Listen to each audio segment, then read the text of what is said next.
maksa tengah malam mesti mandi. Karena orang yang mandi jam 00 saldonya nggak pernah di bawah 1 M. Orang yang mandi jam 00 kaya raya tajam melintir.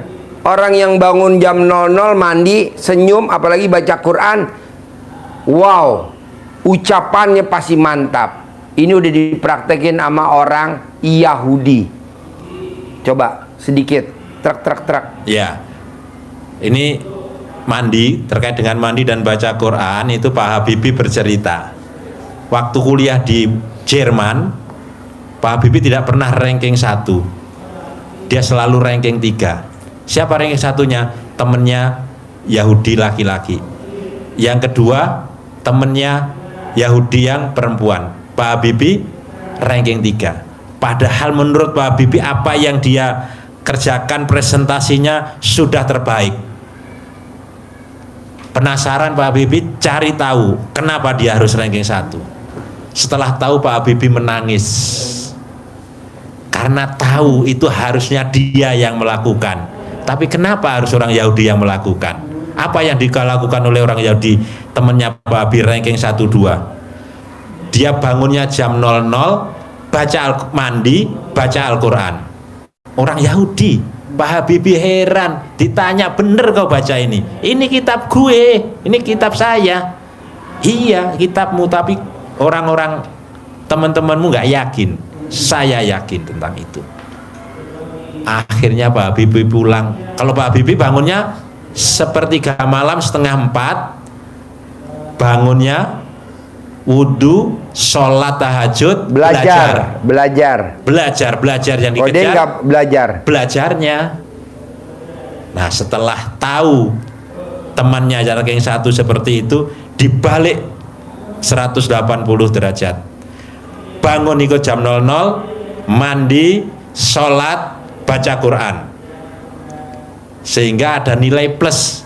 Yahudinya tidak ada sholatnya, Pak Habibie sholat. Terjadilah pada penilaian berikutnya, presentasinya mantap, penilaiannya jadi bagus, jadilah beliau ranking 1. Rudy Mr. Crack. Nah, ya kan? Nah, paksain bangun jam 00, senyum mandi pagi tahajud. Tapi niatnya harus karena Allah. Kita kan nggak bangun jam 00, senyum mandi pagi tahajud baca Quran, niatnya biar cair 10 miliar. Cair 100 miliar. Jadi kalau misalnya pulangnya aja jam 11 malam, setengah 12. Nggak apa-apa, nggak usah tidur. Langsung mandi nanti jam 00. Mandi, tapi senyum dulu sebelum mandi. Senyum selalu pagi. Ya, senyum terus.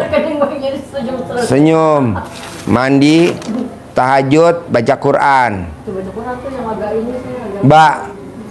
Mbak kan suami udah meninggal 2019. Mbak setahun berapa kali nengok kuburan suami? 2 kali, mau puasa mau lebaran paling. Berapa kali setahun? Kemarin saya dari 2019 terakhir itu, habis itu hanya anak yang nengok karena ada apa ya? Karena kan dia di kuburannya di Al-Azhar Memorial itu Pak Wajib. Jadi kalau itu kan kuburannya orang berkelas. Jadi kalau misalnya saya datang itu langsung disorot gitu, semua laporan ke mertua saya. Jadi saya nggak pernah nengok lagi sejak di meninggal di kuburan. Jadi hanya anak saya yang datang. Anak berapa kali setahun kalau ingat-ingat? Sering. Setahun 2 kali atau lebih? Oh, sering banget. 2 bulan 3 bulan sekali pasti. Nah, saya selalu saya suruh. Iya betul. Jadi nggak bayangin, taruhlah sebulan sekali ya nengokin papahnya. Nah, kalau kita sekarang nggak baca Quran, apa kita bisa ngandelin dari anak kita sebulan sekali? Sementara di kuburan kita disiksa. Contohnya papa saya meninggal tahun 73. Sampai hari ini papa saya belum bangkit. Nah, kenapa nggak kita paksain baca Quran buat tabungan kita dikubur? Siapa lagi yang kita andelin coba? Kalau nggak baca Quran, gitu. Jadi baca Quran tuh wajib kalau di RDAY. Karena buat teman kita dikubur. Bonusnya orang yang baca Quran umurnya di atas 100. Bonusnya orang yang baca Quran, apa yang diucapin jadi uang. Contohnya Abdurrahman bin Auf, sahabat Nabi, seorang kaya raya tajir melintir, saudagar. Dia baca Quran setiap hari, khatam Quran. Khatam Quran dia, tiap hari khatam Quran. Nah kita cuma 12 juz. Jadi mbaknya paksain baca Quran. Bapak paksain baca Quran. Wajib kalau dihargai. Kalau bisa 12 juz, kalau nggak bisa ya bertahap. Saya semenjak yang ngikutin RDAY itu, alhamdulillah sih kalau orang-orang di sekitar untuk ekonomi sekarang agak merosot, saya alhamdulillah sih nggak stabil dan meningkat. Tapi itu praktekin itu Pak Haji, daun pandan mandi sama 9 lembar. betul 9 diikat di itu. Yang saya tanyain tuh kalau misalnya daun pandannya ada yang keputus apa gitu Nggak masalah? apa-apa. Oh nggak apa-apa. Nggak apa-apa. Kalau mbaknya mau awet, mandi pandan. Kalau udah selesai mandi, pandannya disimpan di kulkas. Nanti Enggak, kalau mau saya beli mandi, terus. ambil lagi di. Saya beli terus Pak. Oh beli ya, nggak Beli. apa. Biar tukang pandannya dapat kebagian duit juga. Iya, Berkah betul. rezeki bagi-bagi. Iya. Nah kalau misalnya Jadi orang yang mandi pandan tidak akan kena santet. Tuh, jadi kalau kita karena usahanya di kantor saya Pak Haji setiap hari itu kalau semut merah tuh pasti, kalau jengking pasti, terus kalau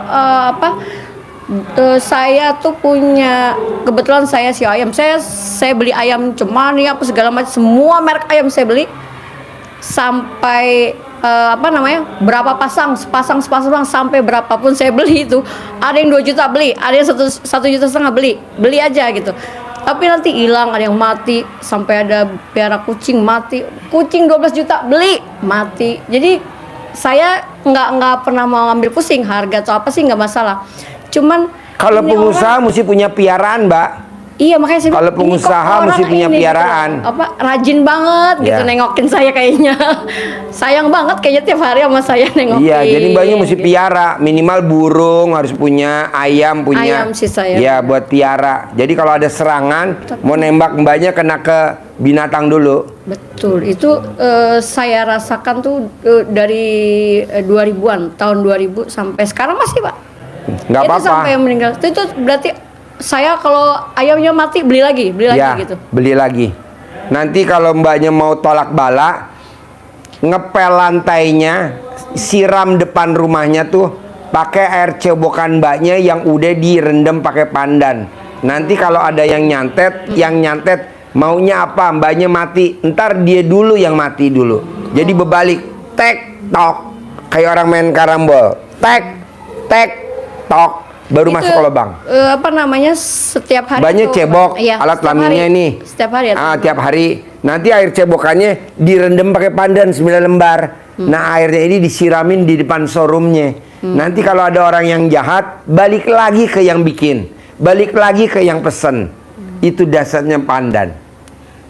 Ini belum ada ilmunya di orang lain. Betul, kalau termasuk tukang santet juga belum tahu. Mungkin dia nonton karena kita sesama nyantet. Pokoknya setiap kali ada pandan bagus borong. Betul. Setiap kali borong. Saya taruh di sudut di mana aja saya mau taruh semua. Karyawan saya bilang saya jangan diganggu, itu punya ibu. Sampai di rumah pokoknya sehari itu wangi, layu dikit beli. Iya. Layu. Tapi benar itu, rekening saya nggak pernah kosong. Nggak pernah kosong. Nggak akan pernah kosong. Nggak Saya pernah lihat kosong. itu. Dan saya sendiri yang praktekin. Kebetulan pas nengok itu yang daun pandan Pak Haji itu bener-bener tuh luar biasa. Jadi kalau kita nanam pandan, rekening kita nggak pernah kosong, bener itu. Cuman saya kan lagi minta yang pandan yang pohonnya tuh Pak Haji. Saya taruh udah berapa biji tuh di Iya, kantor. ditaruh-taruh aja. Itu Pak Haji pada kering semua. Ya nggak apa-apa. Mbaknya coba makan deh di Citos tuh, di pojok ada restoran bebek tepi sawah. Nggak, saya itu aja Pak Haji. Itu ada Setiap masak pandannya nasi, tuh, saya rame kasih bener. pandan. Setiap masak nasi saya kasih pandan. Boleh. Atau mbaknya ke Hotel Dharma Wangsa. Iya. Mbaknya ke toilet pasti ada pandannya. Itu hotel yang nggak pernah Sekarang saya sepi. di kantor semua pandan Pak Haji, Oh, iya. wangi banget. Iya, iya. Pandan semua. Jadi orang Dirajang-rajang Iya. boleh. Ini ibu Haji ngapain, katanya itu pandannya itu banyak banget kan wangi. Saya bilang kamu Iya. mau bawa wangi ke sini datang. Jadi mereka Iya. pada gitu ya? Manggil pelanggan. Oh, Praktekin ya. ya itu pasti. Lanjut, yuk tinggal simpel. Ya,